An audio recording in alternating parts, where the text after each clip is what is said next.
Sonko yabo oh ya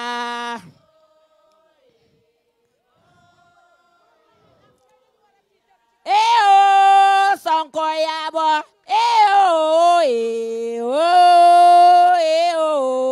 ya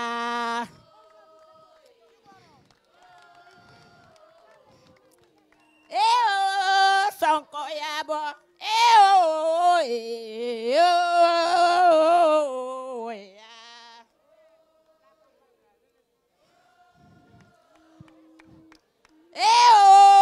Sonko yabo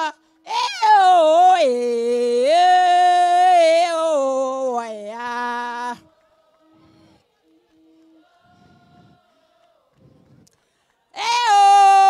Laren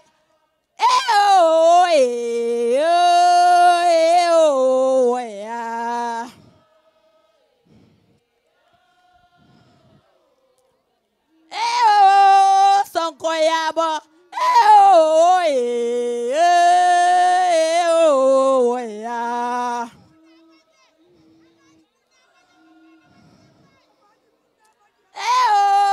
Sonko yabo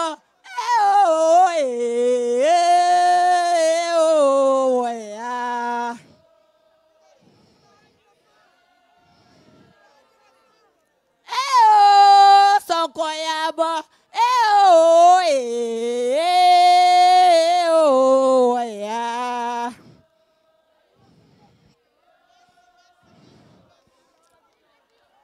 Allez, merci beaucoup.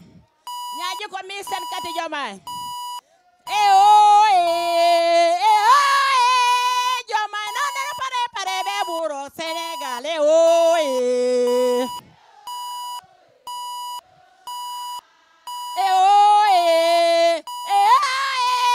Diomaye non dana pare be buro Sénégal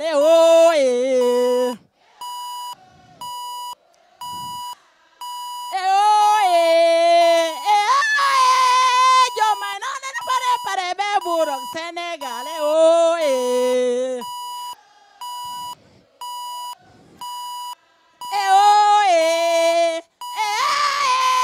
Diomaye non dana pare be buro Sénégal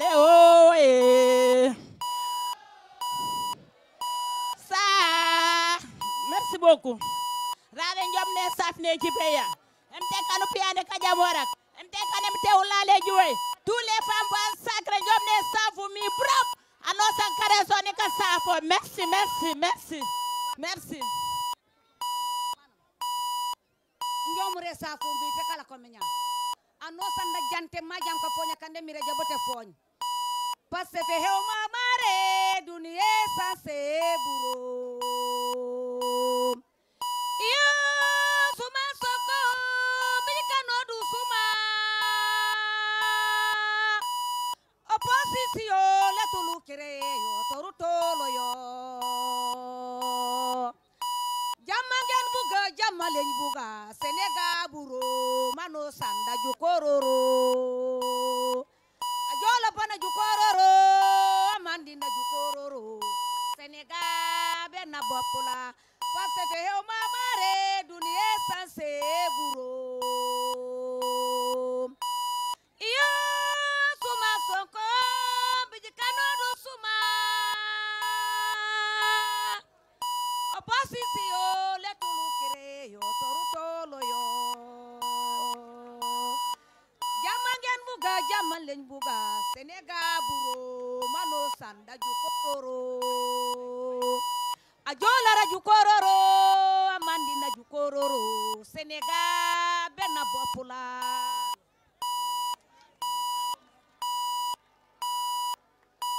Merci beaucoup.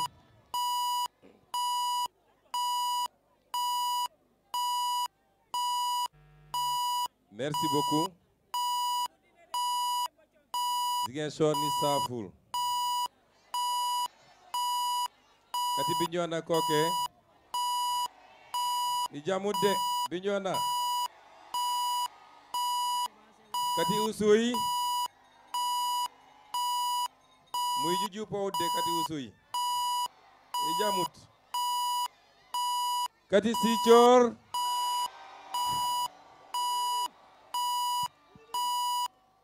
merci beaucoup maa ngi nuyu ñëpp di sant ñëpp di doore sama waxtaan fi ko présentateur bi daanele. Beaucoup de gens ont perdu la vie, d'autres ont perdu leur intégrité physique, d'autres avaient perdu la liberté, d'autres ont perdu leur travail. Loolu lépp, on ne peut pas passer ça par perte et profit. Moo tax le 17 novembre, après avoir conquis une majorité écrasante Assemblée nationale, bokk na ci ñi njëkk a voté wala bokk na ci ñi voté mooy de retirer la loi d'amnistie.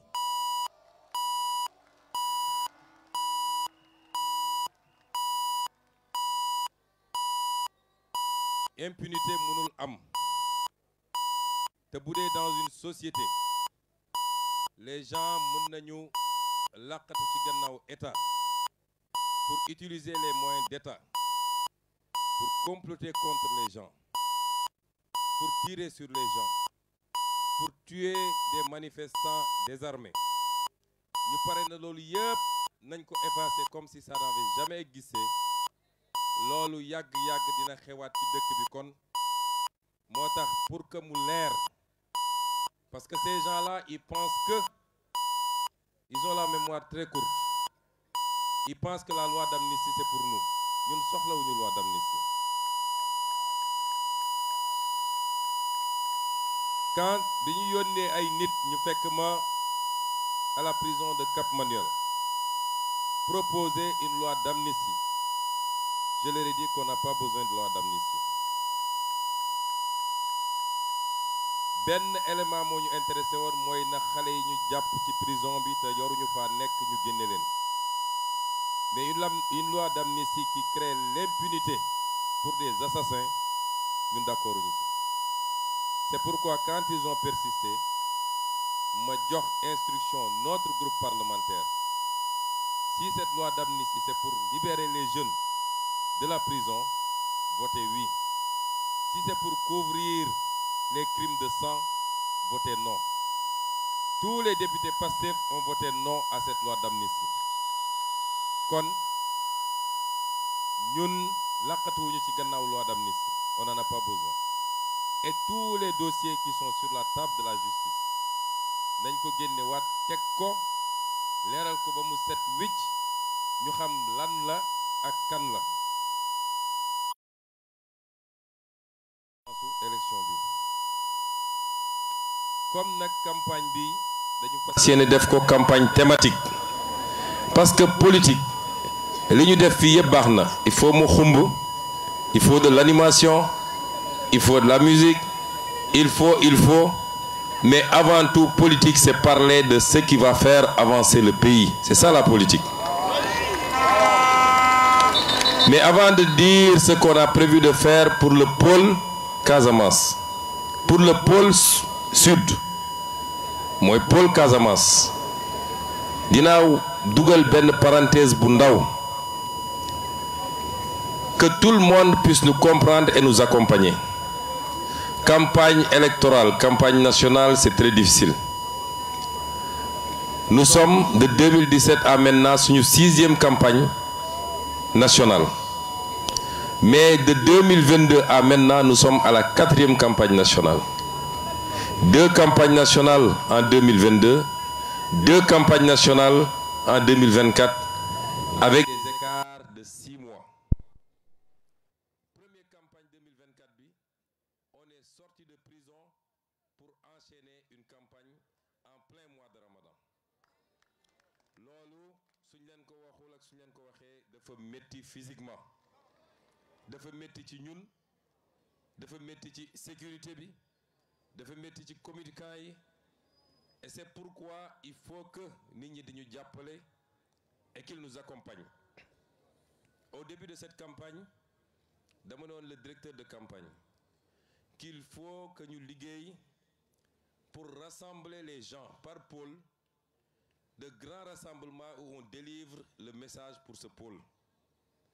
comme ça coono physique bi wàññeeku tuuti bu ñu fàtte it ni en tant que premier ministre dañuy continuer de coordonner l'action du gouvernement même en étant en campagne.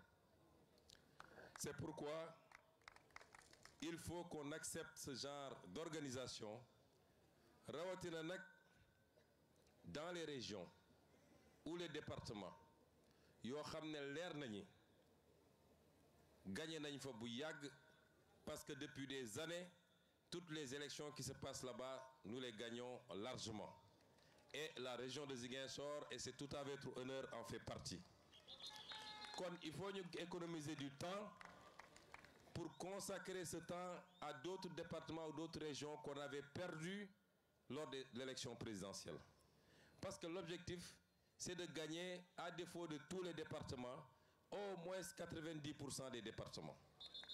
Est-ce que loolu d'accord ngeen ci ak ñun? Vous êtes d'accord avec nous? Donc je vous remercie d'avoir eu cette présence d'esprit. Ñu def un meeting au-delà même de régional mais un grand meeting boo xam ne laal na ba Goudomp laal na ba Bunkiling pour pouvoir rassembler tout le monde et délivrer le message. Le pôle Casamance mooy pôle boo xam ne dafa réhabiliter la région naturelle de la Casamance ñi fi nekk mag tuuti ils savent qu'après l'indépendance la première organisation du gouvernement de Senghor ou de Mamadou Dia c'était d'organiser le Sénégal en régions naturelles la région du Sine Saloum la région du fleuve le Sénégal oriental la Casamance le Cap-Vert après la ñu ñëwaat c'était des entités cohérentes mooy buñ ci jël rek dafa am réalité économique mais dafa am réalité socio-culturelle ñu ñëw di ko dagg ba tey on est à 14 régions ñu ñëw di sauctionner ces régions-là en départements et en communes ba on est à 46 départements et plus de 550 communes dont la majorité n'est pas viable parce que les ressources yi waroon tax communes yooyu am viabilité amuñu ko ñun laaluñu découpage administratif bi pour le moment mais li ñu changé mooy créer des pôles de développement économique qui recoupent ces mêmes réalités Ñambour et Bawol benn pôle la Bundu ak li wër foofu yëpp benn pôle la muy Sénégal oriental le Ferlo et le Fouta nekk benn pôle la région nord nekk benn pôle le Sine Saloum nekk benn pôle la région du Cap-Vert nekk benn pôle le Cayor nekk benn pôle ça nous fait 8 pôles de développement économique pôle bu nekk nag on a travaillé sur la base du potentiel de ce pôle à voir qu'est-ce qu'on va faire dans les 5 ans dans les 10 ans dans les 25 ans pour que ce pôle soit un véritable pôle de développement économique et social.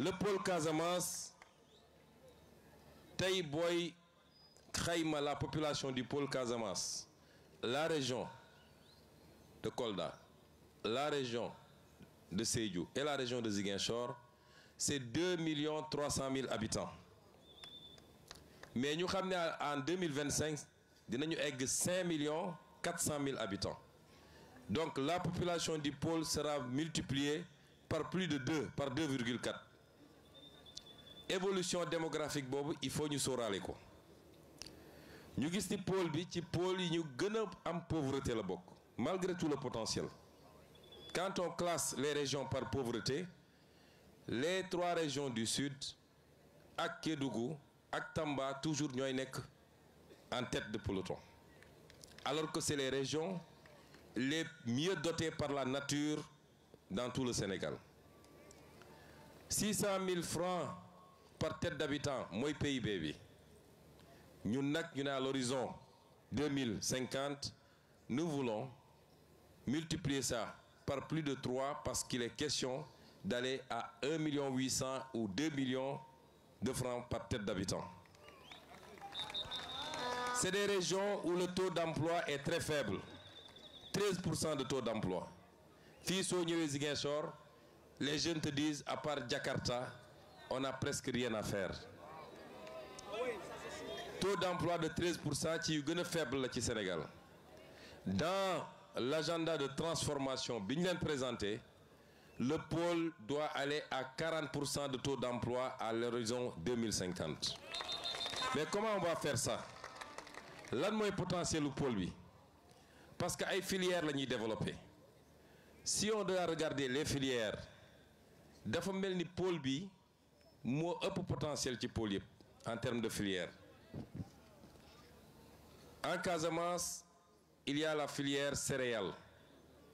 Léegi ceeb lañ ma jox. Ñëpp xam nañ ni Casamance ceeb lay dunde. Ñun duñu mëq suuf. Xam ngeen ñan ñooy mëq suuf? Séeréer yi, ndax cere dafa niroog suuf. Ñun ceeb la ñuy lekk, moom la ñu xam. Ñoom président Diomaye ñoom dañuy mëq suuf. Filière céréales yi, que ce soit ceeb bi wala mboq bi wala dugub bi jusqu'au foño nga xam ne ñu ngi ko gën a ràññee la jëm ca Sédhiou jëm kaw, c'est un potentiel très faible ci filières yi. Les cultures industrielles muy gerte bi ñëpp xam nañ ni fii ci bassin arachidier lañ ko mënoon tuddee dañuy bassin arachidier bi dañ koy féetale Sine ak Saloum ak Bawol waaye li tax ñu defoon fi usine Sonacos c'est parce qu'on produit beaucoup d'arachide. Région de Ziguinchor, région de Sédhiou, région de Kolda. Dès qu'on est arrivé, mission bi ñu assigné woon le directeur de la Sonacos mooy il faut que l'usine de la Sonacos démarre le plus rapidement possible te démarré na cette année. Mais am na aussi filière bu am solo fii mooy kuuku bi mooy pour que ñi muy dégg yëpp xam mooy saalu darkase, c'est comme ça qu'on l'appelle ailleurs. Fii on produit plus de 120 000 tonnes su ma juumul ci noix d'acajou. Saison noix d'acajou ñi fu bëri ñi fi nekk dañuy dem for kuuku bi mais fan la kuuku bi di dem?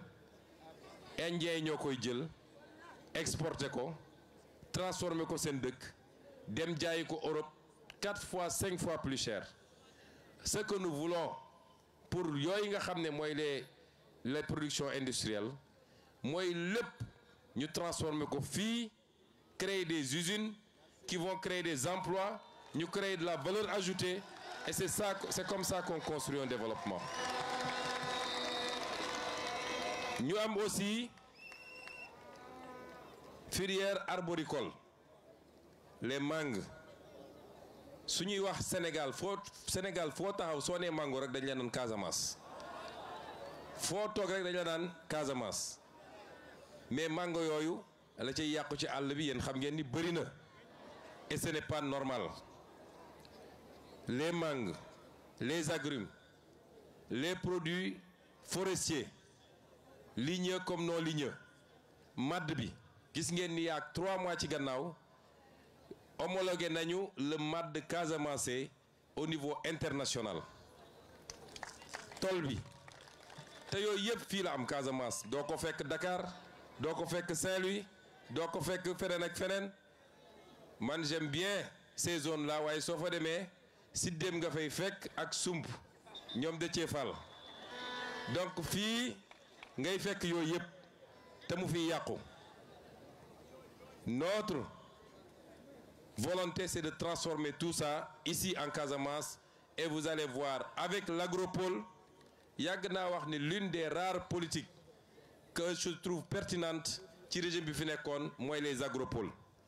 Mais pour 80 milliards agropole sud bi ak volem yi mu amoon yépp à Bignona à Oukout ba léegi dafa taxaw demul parce qu'il y avait pas de volonté mais parce que pendant des années on a combattu par les moyens de l'État parce que jàpp nañ ni y a un leader politique qui s'appelle Ousmane Sonko qui est de la Casamance demoon nañu ba bateau bi sax ñëwatul Casamance aéroport bi ñu arrêté ko. Ça c'est pas de la politique. La politique, même ton adversaire,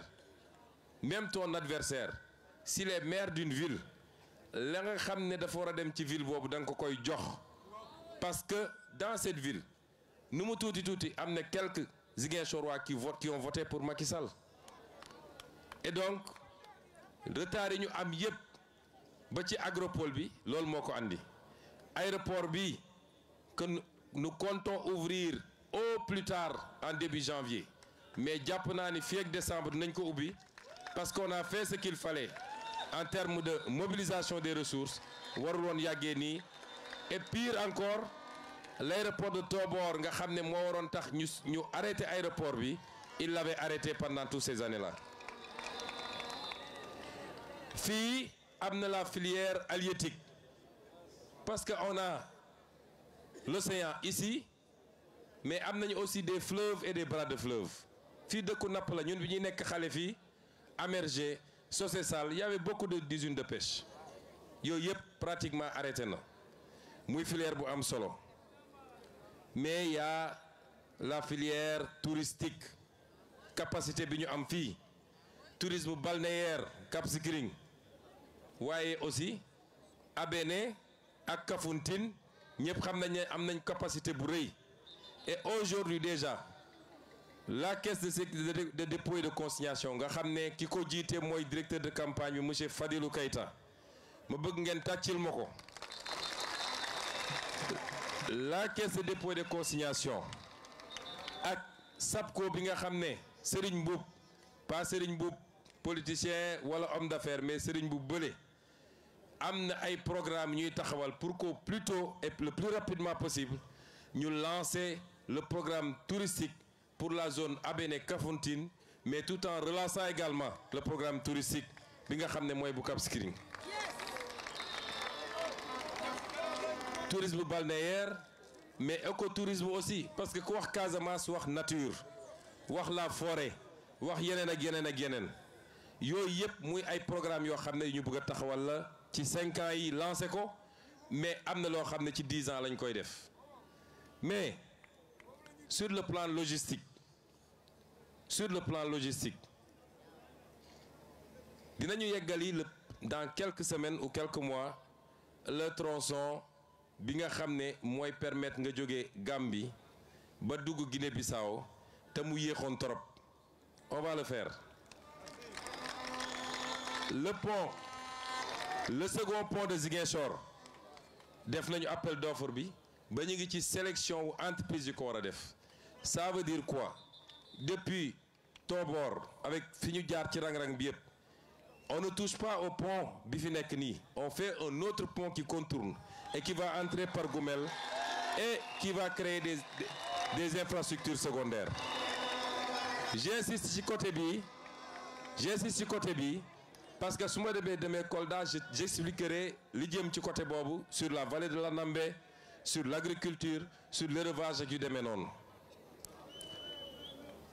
les industries extractives yéen ñëpp déggoon nga ñuy wax le zircon de Niafran moi en tant que député je fais partie ñi nga xam ne dañoo bañoon ne dañu bàyyi ñu exploiter zircon bi dans ces conditions parce que la ñu exploiter le zircon à Diogo ça n'a pas servi à Diogo ça n'a pas servi au Sénégal ba ñu boole ko ci dossiers yi nga xam ne ñu ngi koy saytu pour mun koo renégocier je ne voulais pas qu'on fasse les mêmes erreurs ici à Niafran mais maintenant qu'on est là j'ai pu assurer les populations de Bignona de Niafran et de toute la zone que zircon bi yàllaa ko fi def c'est pour être exploité le plus important c'est que ça se fasse dans l'intérêt des populations d'abord ñu am ci ay infrastructures am ci du travail am ci li ñuy wax nuñ ko tuddee sax li nga xam ne si social entreprise yi dañ koy def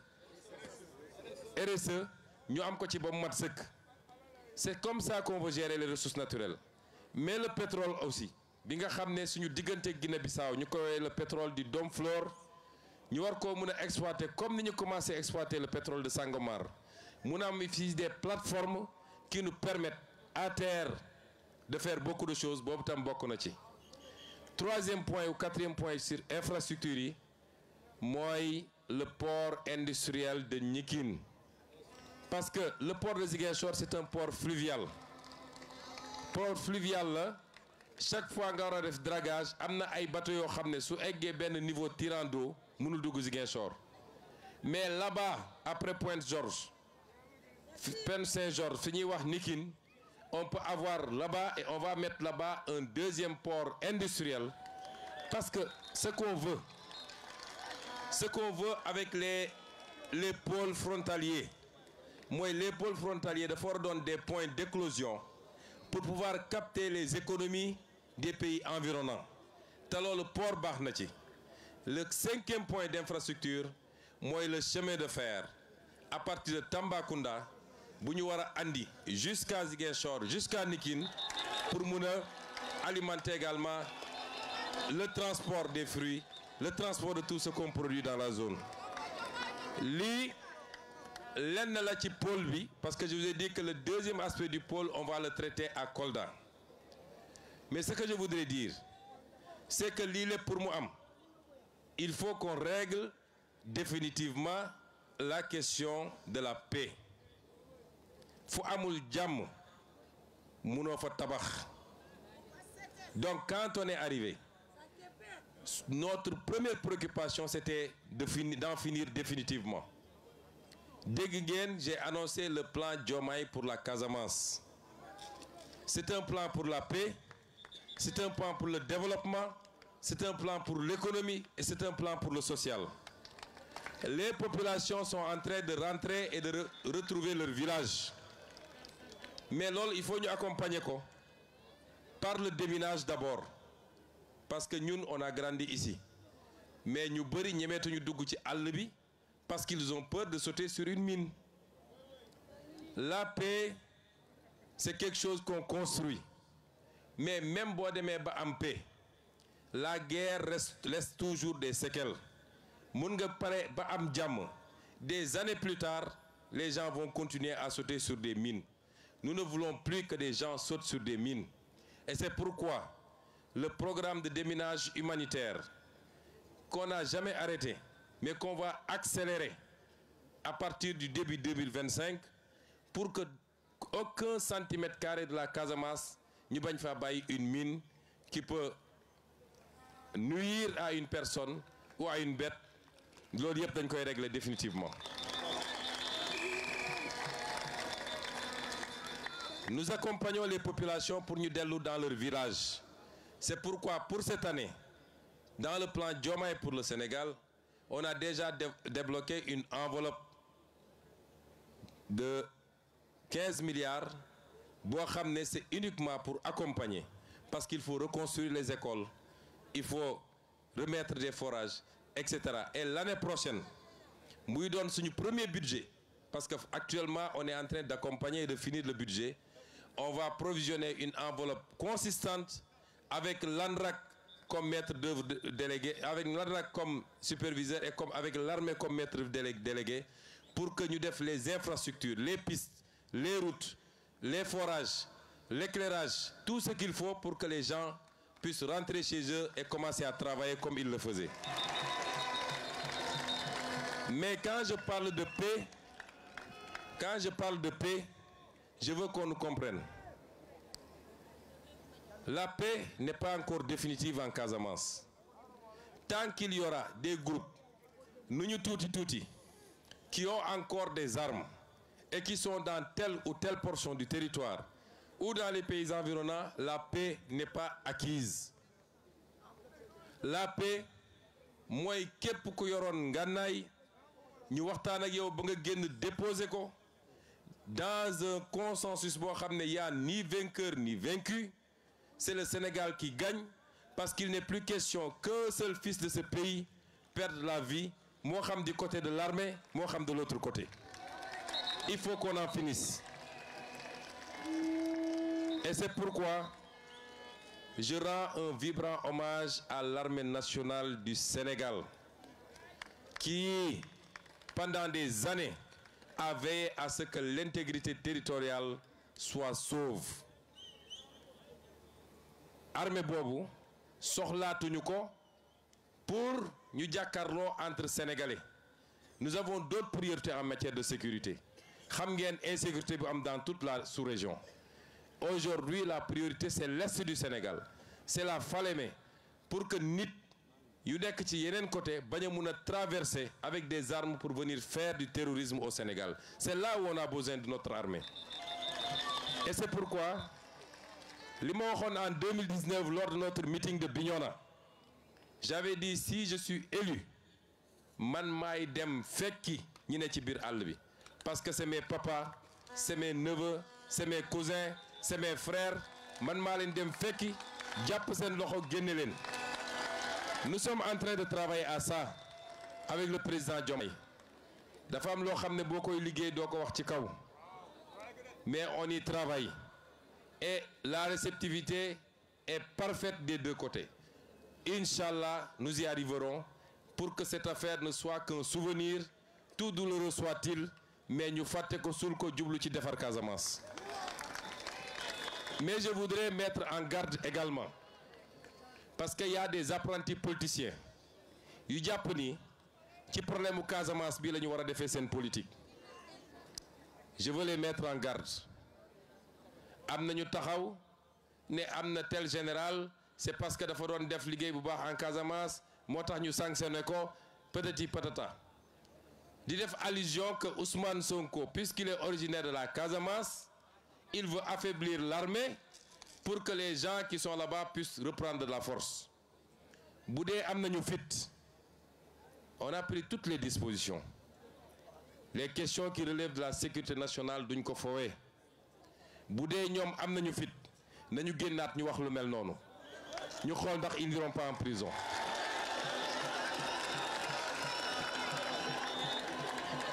fii kenn sanctionné wu fi un général wala un militaire parce qu'il combattait la rébellion. li tax ñu def la ñu def mu jóge ci armée ñi nga xam ne dañ doon pexe ci élection bii pour que ñuy bañ koo yeggali wala président Bassirou Diomaye Faye bañ a toog, loolu rapport bu ñu fekk la fii, loolu tax ñu jël matuwaay ñu jël, mais ça n'a rien à voir avec le conflit casamançais. Il faut que les gens reviennent à la raison. Combattre un adversaire politique, pendant des années tu l'as traité de rebelle, tu l'as traité de tous les noms. Moi je suis la preuve vivante que le Sénégal est un et indivisible. Parce que autant des Casamançais sont battus ici pour mettre un terme au complot et à l'entreprise de liquidation, autant des Sénégalais de tous bords se sont battus à Dakar, à Rufisque, à Bargny, à Keur Massar, à Saint-Louis, à Mbacké, partout dans le Sénégal et même dans la diaspora. Quand les gens ont dépassé ça, beaucoup de gens politiqués, il faut que ça s'arrête. Et c'est pourquoi nous allons régler définitivement cette affaire, Inch'Allah. Mais quand tu veux jeter de l'huile, nous prendrons toutes nos responsabilités pour que tu ailles pourrir à Rebeuss. Parce que c'est beaucoup de politique. Le Tchèdesnak, moi, vous savez ce qui nous attend. Ce qui nous attend, c'est les élections législatives. Je vous avais présenté des candidats. Est-ce que Guy Marius Sagna a été un bon député? Est-ce qu'il a été un bon député au Sénégal? Est-ce qu'il a été un bon député à la CEDEAO? Est-ce que si vous aviez voté à 40% pour lui, est-ce que vous n'allez pas voter à 100% pour lui cette année? Est-ce que Mme Oulimata Sidibé n'a pas été une bonne députée? Est-ce qu'elle ne vous a pas bien représenté? Est-ce que M. Bakary Diédhiou n'a pas été un bon député? Est-ce que Alphonse Sambou a été un bon député? Quand on vous avait présenté des députés, vous avez voté pour eux. Ils ont été à la hauteur. Mandabi, Yegoul, 2 ans la ñu def. On les a reconduits parce qu'on sait qu'ils vont dignement représenter la région, mais ils vont dignement représenter le Sénégal, au Sénégal et hors du Sénégal. Nyanche Yoko aussi, pour qu'ils viennent compléter. Que ce soit ma jumelle Ousmane, Walla, Awa, ñoom ñëpp je ne doute pas qu'elles seront d'excellentes députées qui représenteront la région à l'Assemblée nationale. Mais l'enjeu dépasse ça. Quelqu'un l'a dit ici. Dafa am des acteurs politiques. Yo xamné pendant des décennies on leur a confié ce pays. Ils l'ont mis dans un gouffre. Ils ont pillé le pays. Ils ont ruiné le pays. Ils ont préféré les intérêts étrangers aux intérêts sénégalais. Ñooñu bëgguñu seulement ñu né ils ont perdu l'élection. Mais dañu bëgg suñu génné ci élection bi. Leur score sera tellement ridicule que beneen élection buy ñëw duñu ñeme ñëw réclamer le suffrage des Sénégalais. Et c'est pourquoi il faut sortir massivement voter. Massivement, c'est important. Nous voulons avoir ici à Ziguinchor, parce que ñeneen ñi dama leen fixé ay 70% parce que damay xool nu mu demee. Mais fii je veux minimum 90 à 95%. Dans toute la région. Nous voulons au moins 90 à 95%. Est-ce que vous me garantissez ça? Kon li moy enjeu élection bi et suñ ko défé on aura donné au président Diomaye les moyens de gouverner.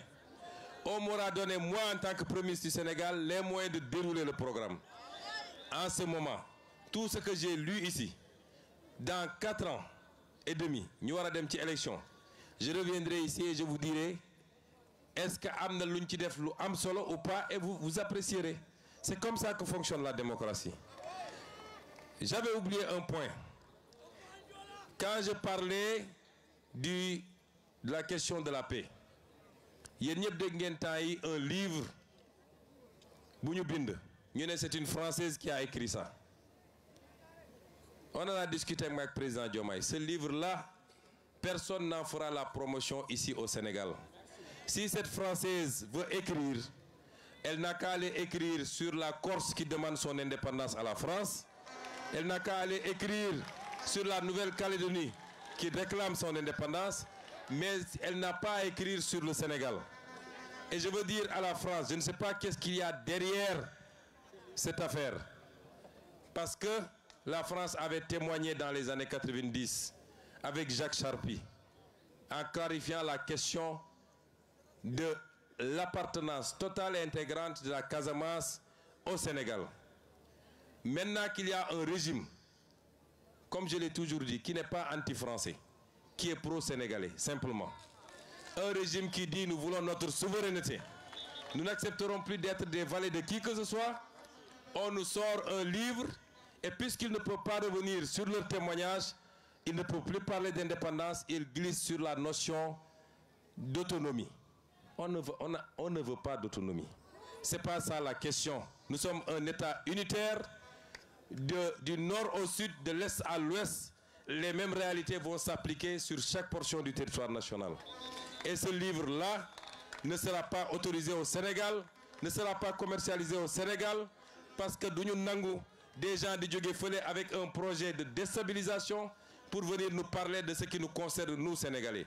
Si la France veut donner des archives, elle n'a qu'à nous donner les archives de ces exécutions sommaires au Sénégal pendant la colonisation, des guerres qu'elle a menées ici, des tortures qu'elle a menées, des travaux forcés. C'est ça qu'on attend de la France. Qu'elle nous donne les archives de Thiaroye 44, mais surtout des archives sur une prétendue autonomie de la Casamance. Donc, nous ça a été très long, mais je peux vous dire une chose. Ce pays va changer et il va changer radicalement. Nous allons bâtir un nouveau pays. Nous allons bâtir de nouveaux fondamentaux. Nous allons bâtir notre développement. Nous allons renforcer notre unité nationale. Et nous le ferons avec chacun et chacune des Sénégalais. Je vous remercie. Assalamu alaikum.